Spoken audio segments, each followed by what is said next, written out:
Let's go to Kevin, North Carolina. What up, Kevin? Hey, Clay, thanks for taking my call.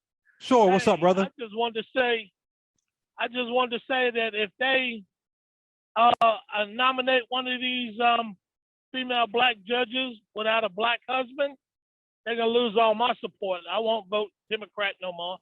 See, Kevin. We was just talking Ben about this. Carson is married to a black woman. Do you Kevin? Harry Belafonte is married to a white woman. Sidney Poitier married to a white woman. Nina Simone at one point was booed up with a white man. I mean, really, brother, do you really care who they with? What about their policies? And they would want to support your rights and your right to exist in North Carolina. Really, bro? I just don't want it. Kevin. I don't want to see another. Oh. Yo, being two black folks in a relationship does not mean they're going to be on the right side of things. It's just not. But he said he don't want it. He don't want it. He said, "Oh no, fuck civil rights. I don't give a damn about shit. But who this black lady is pillow talking with? Come on. This is why I'm sorry. I can't take folks too seriously sometimes. Like, we get into these substantive discussions and we have these debates about this or the other. And the reality is people be on some straight up petty shit. Because what difference does it make to you? Are you sleeping with her? Do you have a chance with her in North Carolina? I don't think so. So what difference does it make when you have a 6-3 Supreme Court, a 6-3 Supreme Court that will have our black asses on the plantation if they could? And you talking about somebody's husband? Come on, we got to be more mature than that. We have to grow up and we have to focus on the substance. I understand that people, right now they're feeling kind of like, because Kamala Harris has a white husband and some of these women have white husbands, but I don't give two fucks, because the other side, they all got white spouses, number one, and number two, they trying to take everything from us that makes us a full citizen in this country. So if you want to be petty like that, that's fine. The rest of us will do the heavy lifting of keeping this Herman whole Cain had a thing black together. wife. Huh? Herman Cain had a black wife. Oh yeah, Herman Cain did. I mean, I believe Burgess Owens has a black wife as well. This is a black Republican, and is it Texas or Florida? Forgive me. The small amount of black Republicans in the House. I mean, yeah, it's unfortunate, but the way he said it's kind of funny to me. I just don't want it. It's funny. I mean, he's speaking for people. We have to be honest. He is speaking for people, right? There are people who really be I don't care about how you feel about Brown versus Board of Education. Right. Who you with? Like, okay. All the white justices have white spouses. So what different? What's?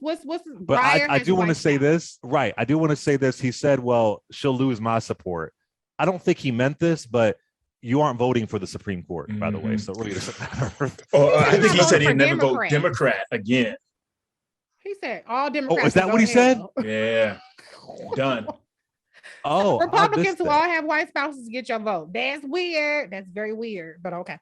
Go ahead, Ted. Your thoughts on that?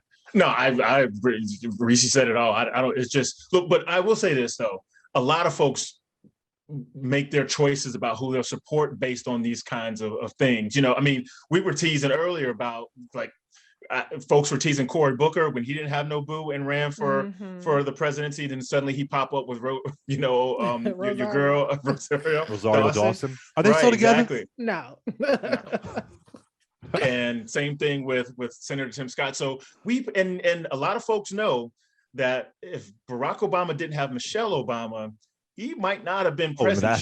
She carried a lot of water for him with the black community, because that's true. Dude with the strange name went to Harvard from Hawaii. We don't really know people like that. But can I just say, I don't know the love life of the Supreme Court potential nominees, but let me talk about my girl VP. Okay.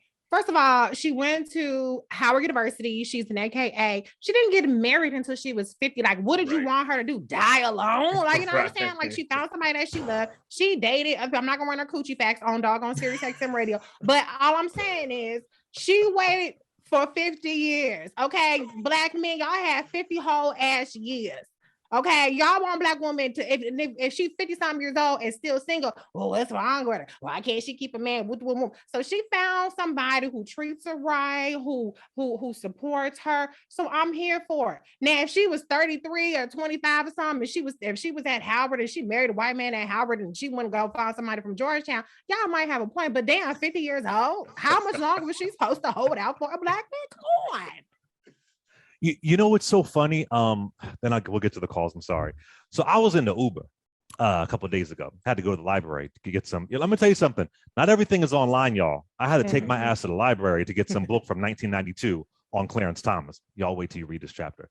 Anyway, I'm in the library. I'm sorry. I'm in the Uber with my book, feeling like I'm a college student. And the Uber driver was talking to me. He goes, "Oh, what are you doing?" So I said, "Oh, I'm writing this book." And I really hate talking in Ubers because you don't know who you're going to talk to. They might say something crazy. So I mentioned the book to him. He's like, "Yo, that's great. That's great." And he goes, "You married?" I was like, No, I'm not married. No, I'm not married." And he goes, well, you got a, you with somebody? You got a girlfriend?" And I'm gay, and I'm thinking, I don't feel like explaining this. I said, "Yeah, I do." I just didn't feel like a lot of folks may not get that, but I'm not trying to always explain. We in the damn Uber. Yeah. Dude, I didn't feel like saying it's a boy. I didn't feel like it. And he goes, "Is she Black?"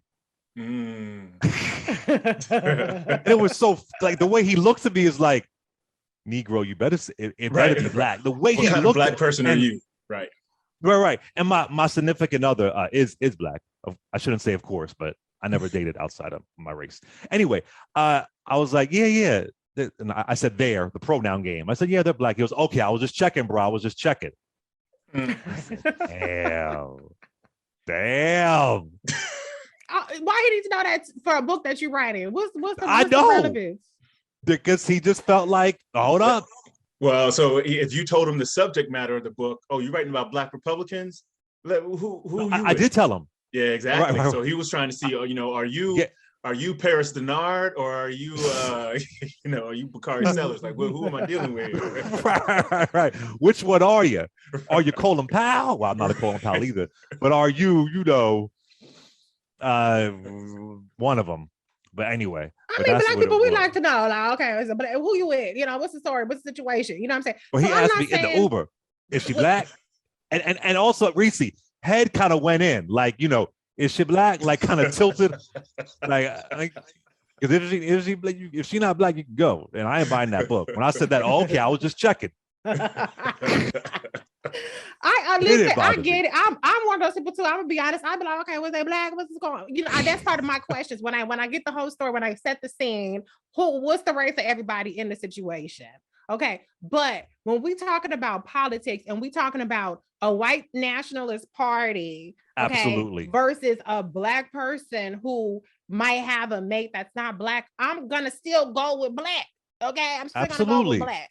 Period. Exactly. And you never know, their partner could be a Jane Elliott kind of white person. Could be a Tim Wise kind of white person. I consider the second gentleman, Doug Emhoff, a personal friend. He is a just fantastic person, a real ride or die. And so, I don't vouch for white people, but I will vouch for the second gentleman. He is a dope person.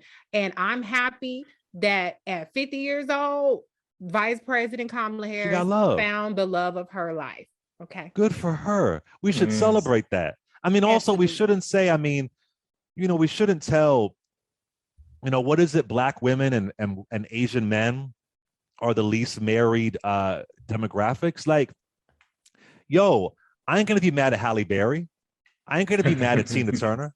I ain't gonna be mad at Shaka Khan. I mean, yo, if you found Diana Ross, like, yo, if you found somebody, and there's so many, and the other thing too, it really is a non-issue. I believe 85% of Black people are married to other Black people. Exactly. So it really is a non-issue. Right? Yeah. Most of us are dating within our race anyway. So it's a non-issue. And people make assumptions too about who you're with. Like, I've been called a lesbian, which there's nothing wrong with being a lesbian. People have called me mulatto. which there's nothing wrong with being biracial. Mulatto is obviously a slur, and people, she probably ain't got no man. People, well, there's nothing wrong with not having a man, but people make all kind of assumptions. I'm married to a Black man, very happily married to a Black man. But if I was, I remember when I posted my my pregnancy announcement, oh, where's the father at? Where's this at? So people just, if I was a single mom, so what? So people, my attitude is, so what? Mind your business. It ain't got shit to do with you. That's my attitude across the board.